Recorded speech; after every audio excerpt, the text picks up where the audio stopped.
Құрметті алматылықтар, қазақ әдебиетінің ұлы жазушысы Мұхтар Әуезовтің 125 жылдығына орай қала студенттері арасында Мұхтар Әуезов әлемі атты лонгрид марафонының өтетінін жариялаймыз. Қатысушыларға қойылатын негізгі талаптар. Бірінші кезең. Мұхтар Әуезовтің Абай жолы, еңлік кебек шығармаларын лонгрид форматында ұсыну. Екінші кезең.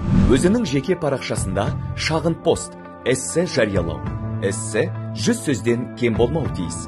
Студенттердің жұмыстары 2022 жылдың 28 қазанына дейін Longread 2022 айғұлақ@mail.ru электрондық почтасына қабылданады. Жеңімпаз онлайн дауыс берумен қоса сарапшылардың баға беруі арқылы анықталады. Толық ақпаратпен төмендегі сипаттамада таныса аласыздар.